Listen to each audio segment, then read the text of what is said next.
Olá, eu sou Ivan Lima e você é muito bem-vindo ao canal Fatos Desconhecidos. As Forças Armadas do Brasil são constituídas pela Marinha, pelo Exército e pela Força Aérea. São essas instituições que zelam pela defesa da pátria, pela garantia dos poderes constitucionais, da lei e da ordem. Basicamente, as Forças Armadas são responsáveis pela defesa do Brasil, por assegurar a integridade do território nacional, defender os interesses e os recursos naturais, industriais e tecnológicos brasileiros e proteger os cidadãos e os bens do país, além de garantir a soberania da nação. Bom, são muitas coisas que as Forças Armadas fazem por nosso país. Mas o que você sabe sobre esse instrumento militar? Como foi que elas surgiram? Quem foi a primeira mulher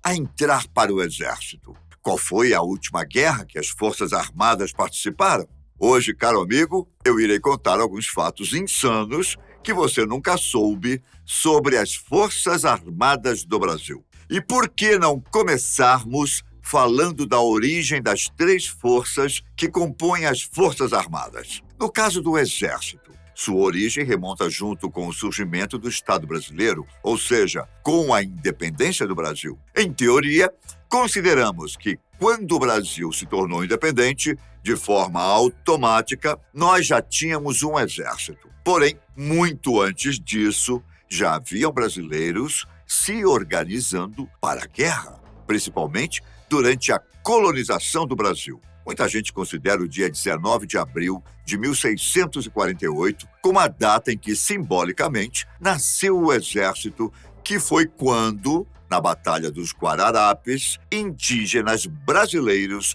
escravos africanos e brancos portugueses e brasileiros se juntaram para lutar contra os holandeses, que há anos ocupavam o nordeste do nosso país. Por isso, no dia 19 de abril, comemora-se o Dia do Exército. Vale lembrar que essa data é simbólica, já que, assim como a Marinha, o Exército nasceu no dia da independência do Brasil. Por falar nisso, apesar do nosso país ter sido colonizado por Portugal, depois da nossa independência, os brasileiros usufruíram bastante da estrutura deixada pelos portugueses. Na época da independência, a Marinha foi fundamental para fazer a defesa em várias partes do país. Para chegar a muitos lugares, a melhor maneira era por mar ou pelos rios. Portanto, sem a Marinha, as coisas iriam ficar muito mais complicadas. Quando Portugal transferiu a corte para o Rio de Janeiro,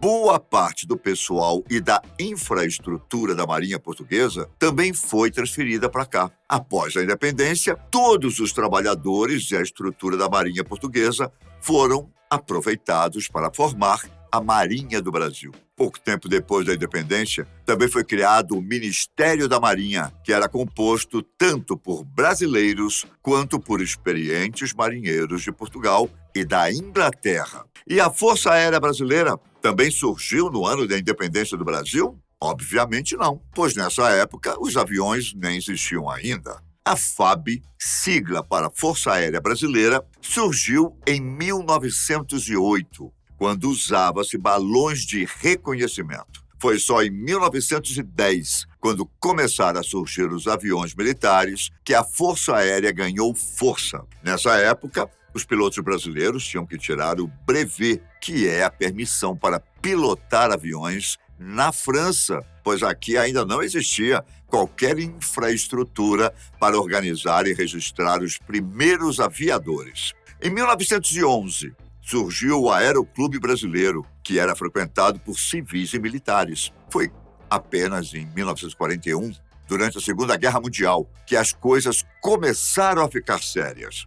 Neste ano, foi criado o Ministério da Aeronáutica. De início, a FAB teve 430 aviões de 35 modelos diferentes. No final de 1942, o Brasil entrou para a guerra, lutando ao lado dos aliados. Após a mais importante participação da Força Aérea Brasileira em um conflito, a aviação, como força militar, ganhou força e cresceu consideravelmente ao longo dos anos. Agora que você sabe exatamente quando e como surgiram as Forças Armadas, vamos falar sobre alguns fatos sobre elas. Vamos lá? Você já ouviu falar sobre uma mulher chamada Maria Quitéria de Jesus? Muita gente não sabe, mas ela foi a primeira mulher a fazer parte do Exército Brasileiro. Em 1822, quando voluntários começaram a ser recrutados para lutar pela independência, Maria Quitéria, com a ajuda da irmã e do cunhado, cortou suas belas madeixas, colocou uma roupa masculina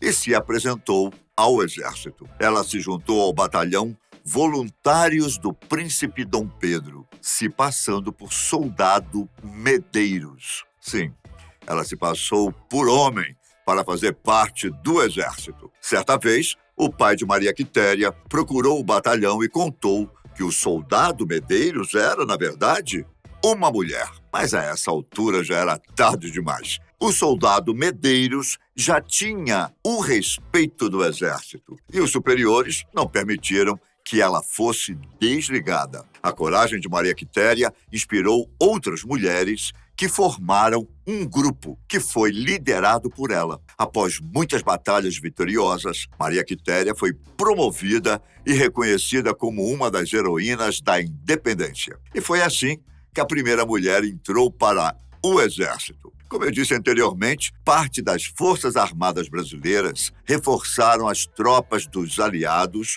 durante a Segunda Guerra Mundial. Você saberia me falar qual foi a última vez que as Forças Armadas precisaram evitar a invasão de um inimigo? Isso aconteceu lá em dezembro de 1864, quando Solano Lopes, o famoso ditador paraguaio, invadiu parte do Mato Grosso. O episódio ficou conhecido como Guerra do Paraguai. Mas e se, por exemplo, algum vizinho resolvesse invadir o Brasil? Será que estaríamos em desvantagem? Será que as Forças Armadas seriam capazes de impedir a invasão de qualquer um dos nossos vizinhos? Bom, apesar de sermos o 10º maior poderio militar do mundo, segundo dados de 2022, o Brasil é o segundo país mais forte das Américas, ficando atrás, é claro, apenas dos Estados Unidos. Neste ranking, o desempenho do Brasil foi classificado como excelente em 34 dos 47 itens considerados, que são divididos em 8 áreas: recursos humanos, força aérea, força em terra, força naval, recursos naturais, logística, finanças e fatores geográficos. Em compensação, o Brasil deixou a desejar nos quesitos dívida externa, fronteiras e quantidade de porta-aviões e de destroyers. Mas vamos supor que o Brasil fosse entrar em guerra contra a Venezuela, por exemplo. Sem sombra de dúvidas, nós sairíamos vitoriosos deste conflito. As Forças Armadas venezuelanas têm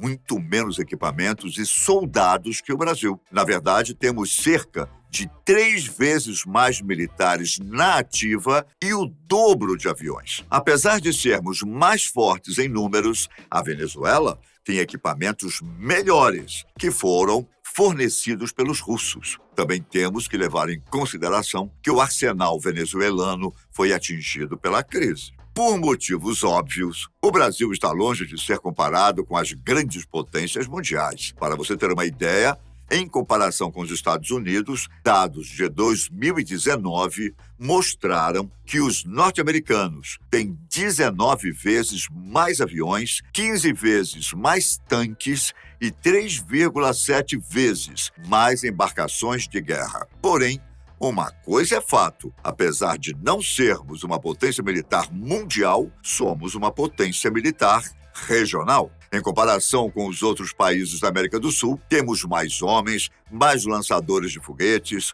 uma frota de aviões militares que supera a soma de todas as aeronaves da Argentina, Chile, Paraguai e Peru.